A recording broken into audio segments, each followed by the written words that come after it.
to operate it will go all the way down to 1 ohm without a problem. But it also has a lot of meticulous work in how the amplifier is assembled. I actually mechanically ground the big capacitors in great big cans, and you know they're really noisy.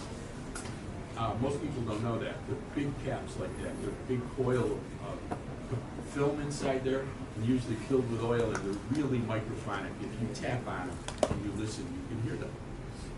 So I wanted to use them because they're really compact and they produce a lot of capacitance and high voltage. So I had to figure out a way to stop that. So I have these special Delrin plastic clamps that hold them. And then they're grounded to the chassis mechanically. So they're bolted to the chassis. The chassis weighs 570 pounds.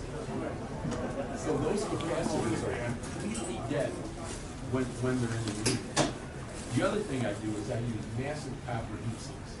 As you can see, the copper makes up an engine. This is the thing that the transistors are hooked up to. So bolted to this heat sink, the two things together make a thermal engine. So the copper's job is to raise the temperature of the heat sink. The heat sink's job, once it's hot, starts making air. So when you heat it up, it's like a radiator. Once you heat it up, it's supposed to make air. Now, this is a very intricate, it's very, very beautiful looking, but they really are modified Venturas with open faces. So they do blow a lot of air when they get hot. So that was very important because once you get output devices and you hold them at a constant temperature, they work better, they sound better, they're more linear. And after I did all this, I decided that I still wanted to use my through-hole construction. There's no surface mount. We use a very different technique of assembly, special boards, all noise canceling things are all in play. I use a special power supply, regulators and stuff inside there that are all different from anything else I've ever done. There's the output devices being hooked up to the copper. Now copper is extremely dense. It's significantly more dense than aluminum. And you know it absorbs heat 91% faster than aluminum. So it takes the heat, but the thermal mass is huge. It takes over like 3 or 4 hours for that amplifier to get warm when you turn it on. But once it gets warm, it stays there. And the interesting thing about using copper is that the heatsink and the output device are exactly the same temperature. Exactly. And that doesn't happen in any other amplifier. In aluminum heatsinks, the output device is always 8 to 10 degrees hotter than the heatsink. On this amplifier, the output device and the heatsink are exactly the same temperature. And then I looked at bias. You know, I have a patent on special kinds of bias at Crowley, did this special kind of biasing technique. But under research, I realized that bias in a power amplifier has to be constant and cannot change. It cannot change. If you're changing it at any rate, you're causing nonlinear distortions in the output stage.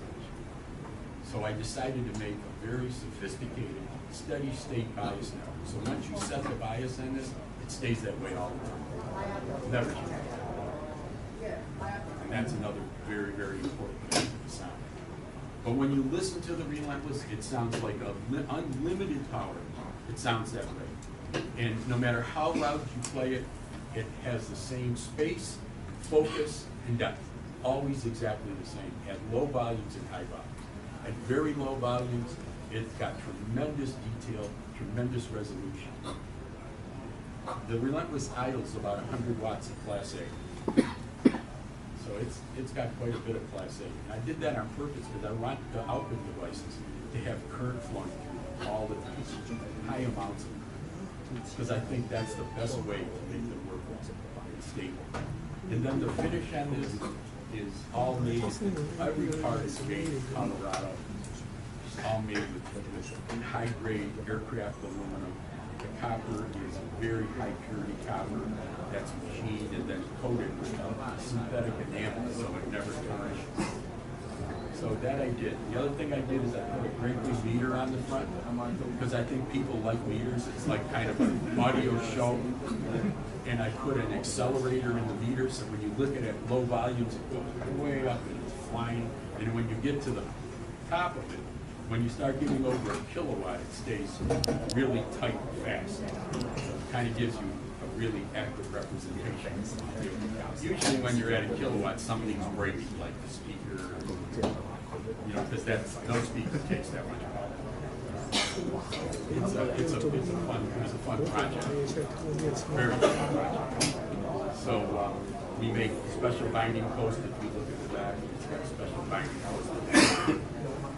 But other than that, I'd like to ask you guys, what do you think of the way it looks? Do you like the looks? Yeah. I like that. Good. You know, that's half the battle. When you look at something and it's beautiful, you want it to sound good. So we have a really good sounding product that you like to listen to.